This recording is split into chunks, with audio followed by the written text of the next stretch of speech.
Les croyants ont en eux l'Esprit Saint, l'Esprit du Christ, le Consolateur qui vient du Père. Jean 15, 26. Le Saint-Esprit assiste les croyants dans la prière et intercède pour le peuple de Dieu selon la volonté de Dieu. Jude 1, 20, Romains 8, 27. Le Saint-Esprit conduit également le croyant à la justice et produit son fruit chez ceux qui se soumettent à lui. Galates 5, 16, Galates 5, 22, 23. Les croyants doivent se soumettre à la volonté de Dieu et marcher selon l'Esprit. Dans la Bible, une marche est souvent une métaphore de la vie quotidienne pratique.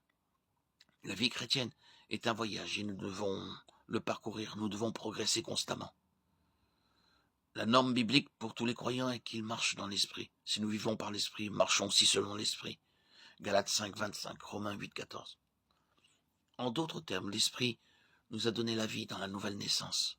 Et nous devons continuer à vivre jour après jour dans l'Esprit. Jean 3, 6. Marcher dans l'Esprit signifie que nous nous soumettons à son contrôle, que nous suivons sa direction et que nous lui permettons d'exercer son influence sur nous. Marcher dans l'Esprit est le contraire de lui résister ou de l'attrister. Éphésiens 4, 30.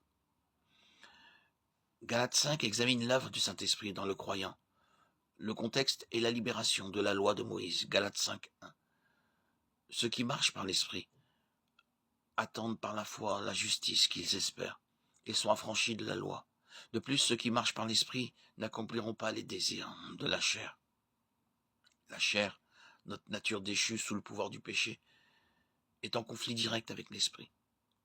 Lorsque la chair est aux commandes, les résultats sont évidents.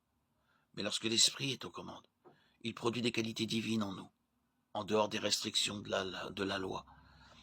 Les croyants ont crucifié la chair avec ses passions et ses désirs, et maintenant nous marchons par l'Esprit. Ceux qui marchent par l'Esprit sont unis à lui et portent le fruit que l'Esprit produit. Ainsi, ceux qui marchent par l'Esprit marchent dans l'amour, ils vivent dans l'amour, pour Dieu et pour leur prochain. Ceux qui marchent par l'Esprit marchent dans la joie. Ils manifestent leur joie dans ce que Dieu a fait et fera. Ceux qui marchent par l'Esprit marchent dans la paix. Leur vie n'est pas définie par l'inquiétude ou l'anxiété. Philippiens 4, 6. Ceux qui marchent par l'Esprit marchent dans la patience. Ils sont connus pour avoir une mèche longue et ne pas perdre leur sang-froid. Ceux qui marchent par l'Esprit marchent dans la bonté. Ils montrent une tendre préoccupation pour les besoins des autres. Ceux qui marchent par l'Esprit marchent dans la bonté. Leur action reflète la vertu et la sainteté. Ceux qui marchent par l'Esprit marchent dans la fidélité. Ils sont constants dans leur confiance en Dieu et en sa parole.